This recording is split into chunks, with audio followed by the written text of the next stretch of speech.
Local productions on QTV are made possible with support from viewers like you. Thank you.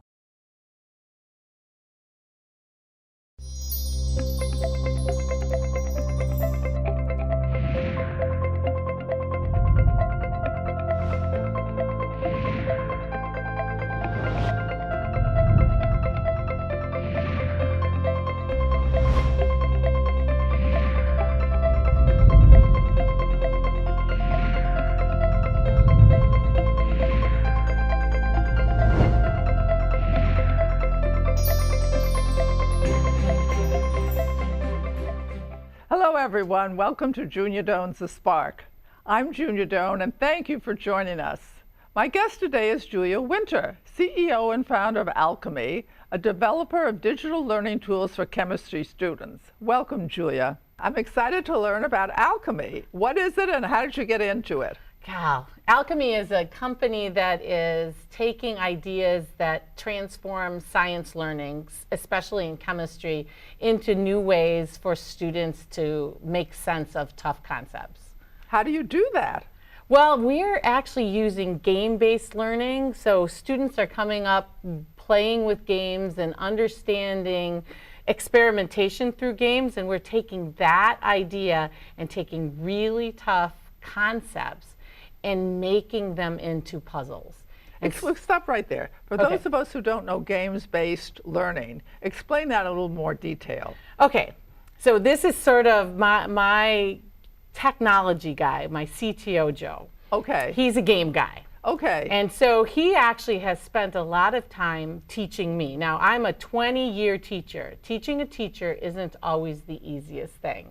So he's gotten me to see that learning through games is really learning through experimentation. And exploration. And so the answer isn't right in front of you. You aren't going for the answer, you're going for the experience.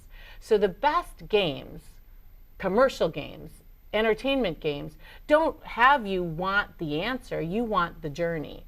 So game-based learning is this. Because it's interesting? Yeah, or it's fun. It develops it's fun. It's fun. I mean, games are supposed to be a way of getting to the answer, but if you get to the answer too quick, it's not fun. It's Nobody over. wants a game that, especially if you pay for it, that you get the answer like this. You want to have fun along the way, and there's some psychology to games where if it's too hard, you give up. If it's too easy, it's too easy. So you have to get to this sort of what they call the flow state of games. Does that depend on age, the flow state? No, actually it is just the way you design a game. Oh. And so it can't be too hard. It has to start out easy. You have to get rewards quick. And then it has to get progressively more difficult as you learn. So if you think about it, it's a perfect way to learn real, quote unquote, subjects, because that's the way we learn as kids. We start out learning how to do something like riding a bike. Right. You have training wheels, you have somebody take the training wheels off, you try and you try and you try, and finally all of a sudden it works. And then you can go everywhere. I like that metaphor, I just made that up. Yes. I was thinking about how things fit together. Oh, you know, okay. you can't really know till you try. Do you know what I mean? No, totally understand. Interesting. So taking that concept into this app, do we call it an app? Multiple apps, but we have one big signature product called Mechanisms that's funded by the National Science Foundation. And that's goal is to? Is to help organic chemistry students in college. So it's really focused on organic chemistry, usually a second-year subject in college, helping students get through the understanding and the structure of organic chemistry. What's the difficulty in understanding or learning organic chemistry? Wow. That's a big question. Well, one of the problems let me simplify it. One of the problems students have is they have to learn structure and spatial understanding, and their general chemistry and intro chemistry courses don't necessarily teach it as extensively as they need to when they start organic chemistry. So they come in and all of a sudden the pieces that they learned in general chemistry are front and center in organic chemistry, and that makes it difficult because now they have to think in terms of structure and spaces instead of numbers and algorithms and reactions. Well, they do reactions in organic chemistry, but. So are you saying that you have to layer in not only the information, but the three-dimensional concept? Oh, absolutely. And therefore, for those people who it doesn't come naturally or they don't learn it, this is the games-based way of really accelerating their understanding and keeping them from failing. Oh, absolutely. And the neat part is with technology now, we built the programs to be mobile, so on phones and iPads. And now we're taking and going one more dimension and using what's called augmented reality to build three-dimensional learning tools using games and phones and So how would iPads. that work? Just describe it. An augmented reality Yes. app? Well, we have like a little tag, Yes. and you take your phone, and the tag tells the phone that that's your building platform. Okay. And you can use your phone to build on that little tag, and then you can pick that tag up and see what you've built by spinning it around and looking at the fabulous. other side. So you can actually, we almost think of it as this open-ended like molecular construction tool, and students can try things out and see what it looks like from all sides after they've built it. So that's what augmented reality is. The reality is there's really nothing on the flat. tag, Right. but in your phone it looks like you have built something on that tag. Is that hard to design? It's different because we pretty much know how to use a phone now. I mean, Right. if you think back when we first got iPhones, we had to learn how to pinch and zoom and do all of that. So Right. now with augmented reality, we have to learn new, what you call user interactions. And so you just have to test it with a lot of people to see if it makes sense and if it's intuitive to use. You don't want it difficult. You Right. don't want it hard to use. You want it intuitive, and a 7-year-old can pick it up and play with it.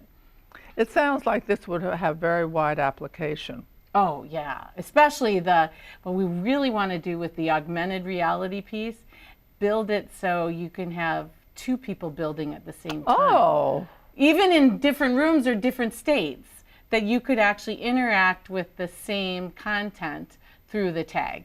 That's one thing we really want to look at, this multiplayer augmented reality. But right now we're just building right in front of each other, and then students can actually project what they're building Yes. and talk to each other and discuss it. So I've actually done this with the tag on a projected tag on the wall, and then I had a bunch of teachers building in space, so everybody in the room was building on the same tag. is that second idea of being in different spaces, that's technically able to do because they do it in games, right? Yep.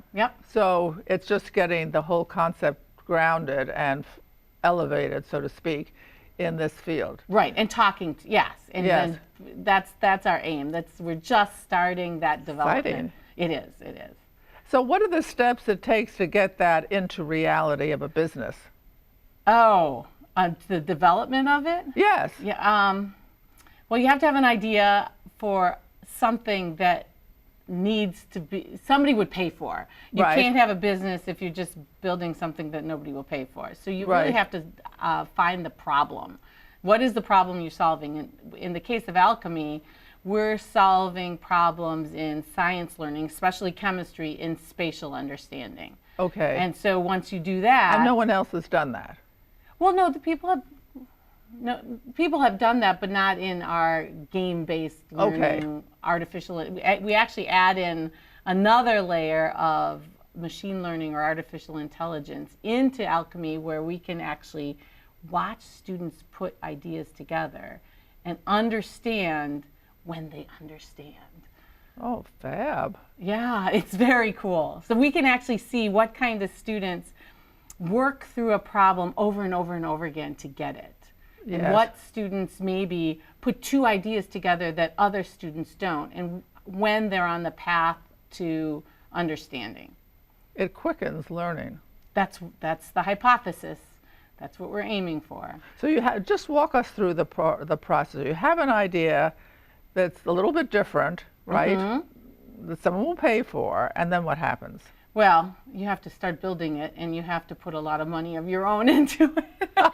So my husband and I funded this company from the very beginning. What we would call bootstrapped it. So we put money in. We hired designers and a developer to take the initial ideas and build something that could be tested. Yes. And then from there, we kept trying different ideas out, and then I wrote a grant to the National Science Foundation while I was working full-time as a teacher. And then we got funding through the National Science Foundation, and that helped us build a team, and now we're selling. We're selling our first product, rolling it out into college classrooms this fall. And I think they're going to do a test model. Didn't you mention that? They're going to try it for a semester. Do I remember correctly? We had a lot of trials over the summer. And the question is, will they re-up? Will they re-sign up? Right, exactly. In other words, what is their experience? Are you waiting for that conclusion? No, they're actually, we have students buying the product right now as part of the learning material we have 45 different schools that have signed onto the platform for this fall. As a first-time use? Yes. Yes. I see. That's exciting. It is very exciting. And we've rolled it out, knock on wood, very few problems. Students have come online and started using it, and faculty have been assigning problems. And what kind of salesperson did you have to become, or your team become, to get those 45 schools to go ahead? Well, I am the VP of sales. And there was growth opportunity. Yeah, and the one thing at first I was really reticent. Oh, I'm not a salesperson, no. And then what really happened was I met with this woman out in Boulder, and she was giving me advice. I said, okay, let's meet. And we have some early investors in Colorado. And she looked at me, she said, don't be nervous about being a salesperson, because remember, you're building a product that somebody needs, students need. You're not selling them, you're offering them a service that doesn't exist. And if you put it that way, it doesn't feel like you're a salesperson in the bad way. You're really, this is opportunity based. Yeah, and for faculty, this is a way you can reach students that haven't been reached before because they don't have a way to learn the way that fits them. This is a new way of learning. So I actually think about that conversation with this woman in Boulder, where she said, think about sales as a service. And so you went to each of the 45 universities? No, I've done over the last 3 months 180 demos with faculty via video conference. Good for you. Yeah. Oh, every day. Every day? Almost every day. Throughout June, July, and August, I took 1 week of vacation, but I did interviews, or, really worked with faculty and then got their feedback, and then they came on to the platform. So the expense is to the student. Well, in the U.S., that's the model, okay. Just like a textbook. Right. But this is not that expensive, so the expense goes on to the student. There are a few institutions that are paying for it out of internal funds too. Now, you're an award-winning teacher, James Bryan Conant, 2016 high school teacher from the ACS, the American Chemical Society. What did you learn in being a teacher that was recognized by them? What did you do? How did you take your students from here to there? Well, I don't know. The ACS, that Conant Award, what a pinnacle event for my career. And it actually came at the time where I was transitioning into the CEO of Alchemie. So it was very bittersweet. I think one of the things I have to give credit to is I had fabulous students at Detroit Country Day School. So I was working with really good students, but my goal in all of my teaching was to get students to understand concepts. Step away from memorizing, step away from the easy way to get to the answer, but get the concepts. So when you get the concepts, then you can apply them anywhere. And Yes. so the interesting piece is, I always said, when you understand the concepts, an epiphany happens, and then and it becomes easier. And so my students and I would always joke that, praying for the epiphany. When is the epiphany going to happen, Mrs. Winter? Especially seniors, because Yes. seniors need that epiphany to happen before the end of the first semester, because Right. that's when The grades grade. happen. Is it happening yet? I said, it will, it will. So that's what I did throughout my 20 plus years at Detroit Country Day School, is really try to get students to move beyond memorizing. And then, because I come from a family of chemists, so I really like to show students that chemistry is more than just what you see in the book. It's everywhere. Right. It's life. all over the place. And it makes the world go, and it's a really big, there are really big ideas, and there are really big ideas that can be solved with chemistry. So think about that when you're going to college, when you're going Yes. on, that there's a lot of problems in this world that can be solved using, by somebody who knows enough chemistry. And you said your parents were chemists? Well, I think there's 5 children in my family. Yeah. I don't think. I know there's 5 children in my family. Yes. And 4 of us have advanced degrees in chemistry. And then 3 of us married PhDs in chemistry. I married a PhD in chemistry. So we have a lot of chemistry in our family. So, and my dad was a doctor. Do you sit around tables and family reunions and talk ideas about chemistry in part? Not really. Not really. My husband and I might talk more chemistry than we should, but. Right. Oh, because I think he's a it's chemist. wonderful to share with Right. a spouse an interest together. Yeah. Madame Curie talked about that. Oh, really? Yes, I believe. And the friends of mine who've been chemists, married to chemists, have said it just enriches the dialogue of what you talk about. Well, and my husband does very different chemistry than I do, because I was more in the chemical education, and he's Basic a research or- research chemist. Yes. What's his field? What's his He does inorganic chemistry and works in precursor development for atomic layer deposition. I sounded pretty good there, didn't I? Yes, I'm not sure I tracked on that, but yes. Oh, what's atomic deposition? Atomic layer deposition. Oh, yes, yeah. yes. I understand what you Yeah, mean now. okay. Oh, interesting. What values did your parents raise you with, all of you? Oh, I don't know. I look at where my dad and my mom, you could do anything. I mean, there was no, as long as you put your mind to it, you can get through and solve anything. There was no limitations on where you're going to go with your life. You just, start moving. We very much so education based, though. We were always encouraged to keep moving forward, and actually I think there was a lot of competition between all 5 of us. So In the early years, did they help you with homework or understanding? Not even arithmetic or? no, I don't remember ever.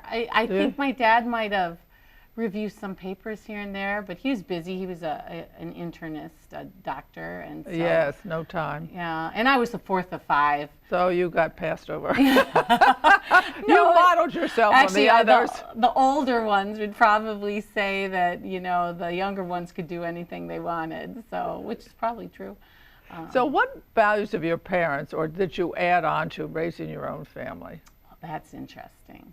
Now, I taught my children in class. Homeschool? Oh, Yeah. no, at school. At no. school, Hotel. I had both my children. They actually became chemical engineers. Both of them went to University of Michigan. That's hard to get into. Yeah, and they both did well, and both got jobs in a tough economy in the late 2000s. But late 2000, what do you call that? 2008, 2010. Yes. But I wanted them to, like my parents, just set your mind to it and focus and work hard, and you can do anything you want. So, but it was interesting teaching 2 years of my daughter and then 2 years of my son. So for 4 straight years, I had my children in class.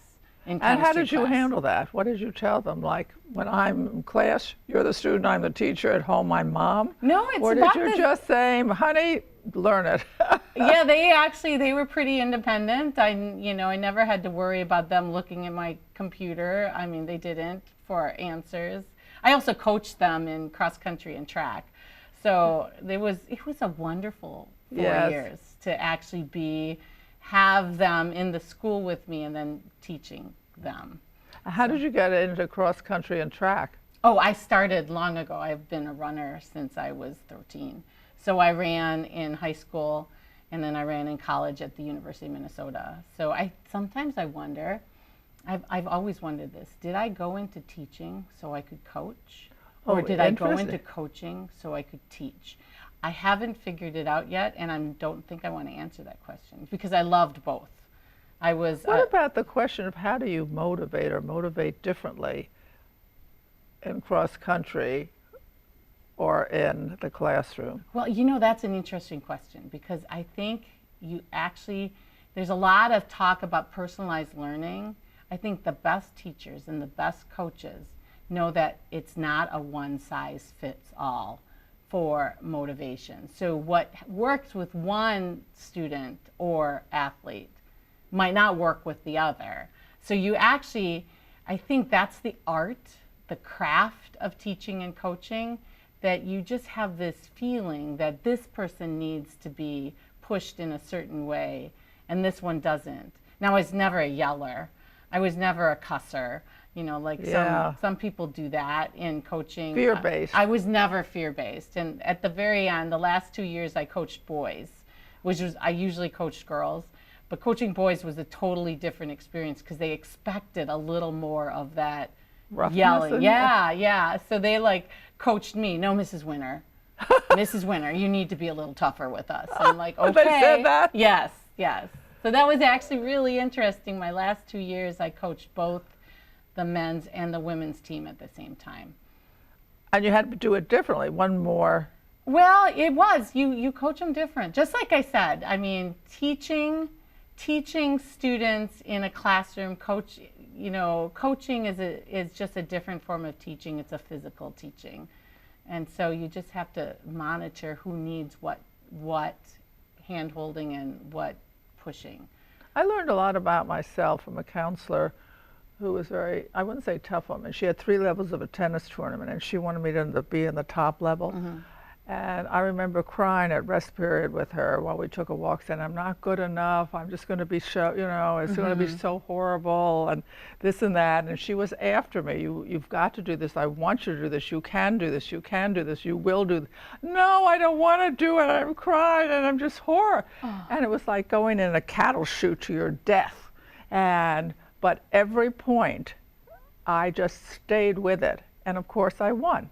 But I did not have the ability of the people I beat. I was just really mad at her. Oh, you were? Because she pushed me into doing that. I have a question of you, of that thing. Did you do it because of her, or did you do it to spite her? I'm curious. I would never have signed up for the first because I didn't think I was good enough. Maybe she saw I was good enough, right, and I was just whatever. I didn't do it to spite her. I did it because she made the decision that I was going to do it. And if I'm going to do something, I want to see it through.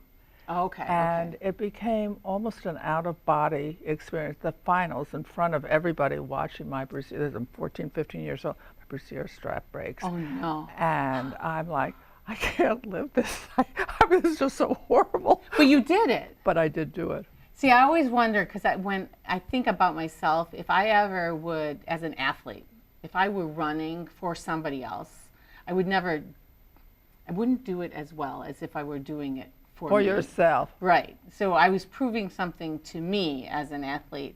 I wasn't doing it for my coach. So I was just wondering, since you mentioned that. I don't think I was doing it for her. I don't know that I was doing it for me. I was doing it that I would not be absent in the split second from the experience, and that every split millisecond thing I could do, I would do. And, to stay with it over this, whatever time it took to do all this was a lot. But Okay. I learned that I can expect more of myself than I think I can expect. That's a great lesson. And therefore, as an adult, that became the model, that it doesn't really matter you think you're good enough or anything enough. If you're going to go in that direction, see it through. And that's my motto in life. I don't call it seeing it through, but in essence, I live seeing it through. See, and that's where I think, and I guess this conversation wasn't going to go to athletics, but that is such an important lesson that athletics can teach. Right. Inside of an academic situation. So I'm a really big fan of the student athlete model, even if you're not the best. You Right. actually set goals and you can achieve them. I think it more widely, though. If she had said you can be in the math, whatever, I mean, we had that in math. We had 4 levels, Right. and they put me in the 2nd level, not the best. And our teacher said, we will do better than the 1st. Okay. And she was a disciplinarian. She wasn't nice at all. And, and we did. You The did. 2nd, all of our class exceeded the 1st. So sometimes I think call it expectations, call it seeing it through, call it making the challenge big enough or important enough. Thank you, Julia. So we have learned a great deal from Julia. First of all, you have to have imagination. Secondly, as she learned to teach in her high school classes, concepts counts. If you get the concept, you can take it anywhere in life. Much better than memorization or things like that. Thirdly, high expectations. Fourthly, in her case, physical activity reinforces the ability to stay with your other work. Fifthly, unafraid to try something new. In her business, it's all about finding an idea that hasn't been done exactly this way before, view it as an opportunity that she became a good salesman, a woman, and take it as far as it goes, knowing that you have to do the work for it. Thank you for tuning in. Do something kind for someone you know and someone you know, and I'll see you next week. Thank you so very much. I hope you take the lessons and even my lessons with it. See it through. Thank you, everybody. To contact Junia, send her an email at juniadonesthespark@gmail.com. For more information, program schedules, and news about future guests, go to www.juniadonesthespark.com. Thank you for joining us. See you next time on Junia Doan's The Spark.